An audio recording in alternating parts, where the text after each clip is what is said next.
Welcome to icon news. నేను మీ పవన్ కృష్ణమూర్తి.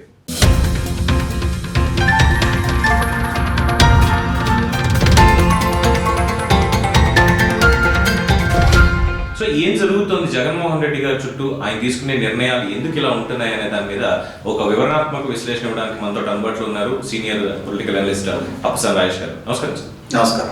ముఖ్యమంత్రి జగన్మోహన్ రెడ్డి గారు ఇటీవల కాలంలో కేసీఆర్ గారిని పరామర్శించారు. టీంకు విరిగింది ఇది అని చెప్పి ఒక 25 రోజుల తర్వాత తెలంగాణ రాష్ట్రంలో నూతన ప్రభుత్వం ఏర్పడింది.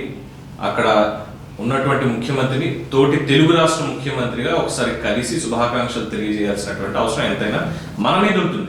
వాళ్ళు మన పిల్లలు, మనం గౌరవం మనం ఇచ్చుకోవాలి. ఎందుకంటే రెండింటి మధ్యలో ఇంకా 9-10 షెడ్యూల్ ఆస్తుల విభజన కావచ్చు, ఇక అనేక అంశాలు నీటికి సంబంధించి ఇవన్నీ ఉన్నాయి కాబట్టి మనం సామరస్యపూర్వకంగా వెళ్ళడం కేసీఆర్ గారితో ఉన్నట్టే ఒకసారి రేవంత్ రెడ్డి గారిని కలిసి రావచ్చు. నేను కొడాలని గారు ఏంటి అంటే ఎవరన్నా కలవాలంటే తుంటెముకు విరగా ఎందుకు ఎలా మాట్లాడడం. ఇక్కడ జగన్మోహన్ రెడ్డి గారి ప్రాధాన్యతలు, ఆయన ప్రయారిటీస్ అన్నీ కూడా ఆయన సెంట్రిక్గానే ఉంటాయి.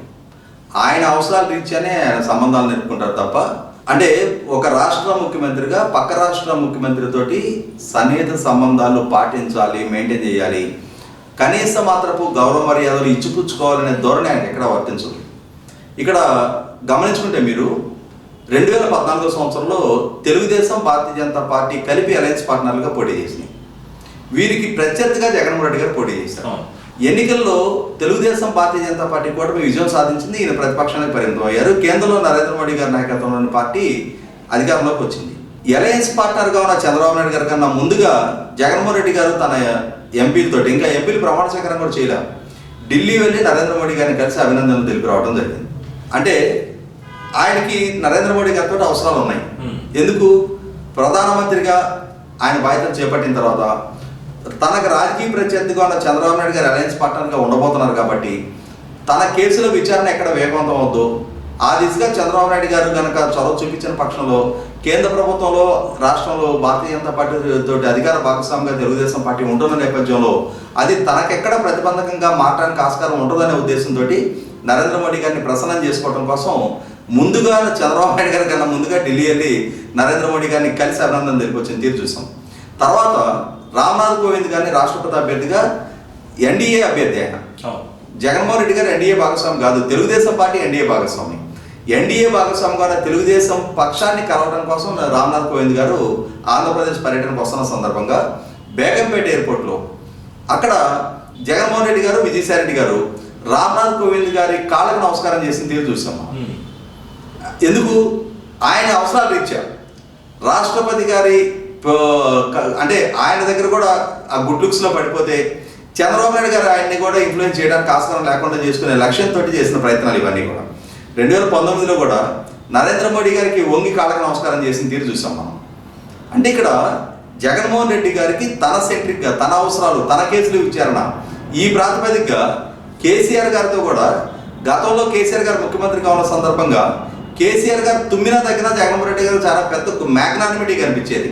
కేసీఆర్ గారికి చాలా గొప్ప మ్యాగ్నానిమిటీతో ఆయన భూభాగంలో కూడా ఆంధ్రప్రదేశ్ జలాలు తరలించుకోవడానికి అనుమతిస్తానన్నారు అని చెప్పని సభలో కేసీఆర్ గారిని ప్రశంసించిన తీరు చూసాం. అదే సందర్భంలో రేవంత్ రెడ్డి గారి దగ్గరకు వచ్చేప్పటికి అభినందనలు తెలకపోవడం, కేసీఆర్ గారిని పరామర్శ చేయడం, ఇక్కడ కేసీఆర్ గారిని పరామర్శ చేశారు వాస్తవమే. కేసీఆర్ గారితో రాజకీయ సాన్నిధ్యం ఎప్పటి నుంచి ఉంది?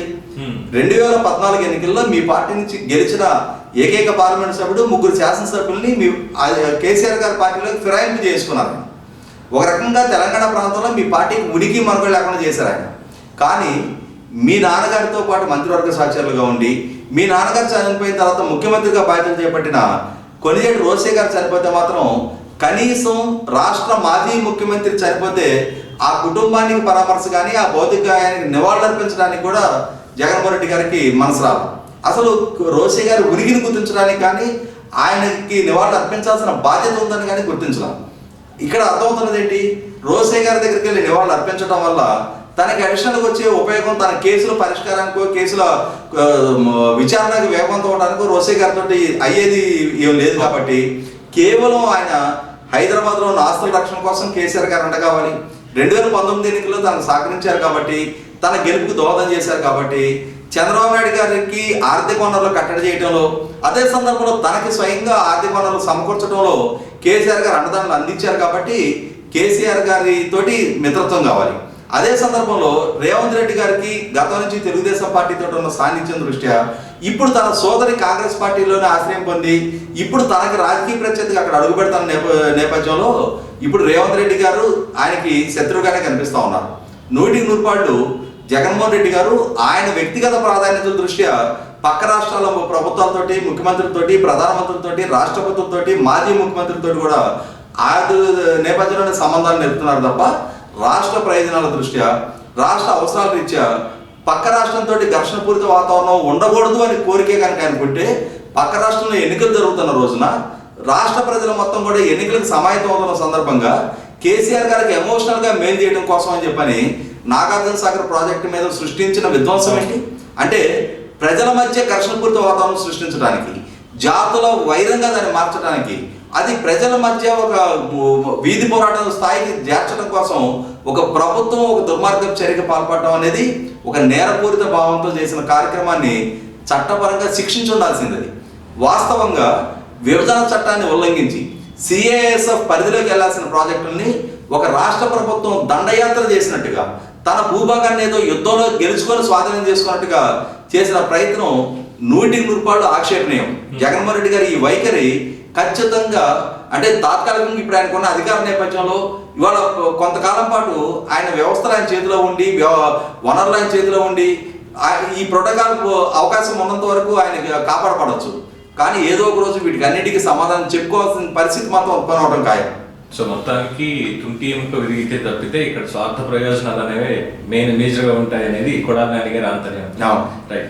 సో ఇదండి అప్సన్ రాజేష్ గారితో ఒక వివరణాత్మక విశ్లేషణ ఆంధ్రప్రదేశ్ రాజకీయాలకు సంబంధించి వచ్చే ఎన్నికల్లో ఇంకా ఎలా ఉండబోతోంది అనే దానికి ఇది ఒక మచ్చుతో కనుక్కోవచ్చు. ఎవరెవరు ఎటుంటారు, ఏం చేస్తారు అనేది. సో చూస్తూనే ఉండండి. మీ అభిప్రాయాన్ని కామెంట్స్ రూపంలో తెలియజేయండి. ఛానల్ సబ్స్క్రైబ్ చేసుకోండి. Icon news. నేను మీ పవన్ కృష్ణ.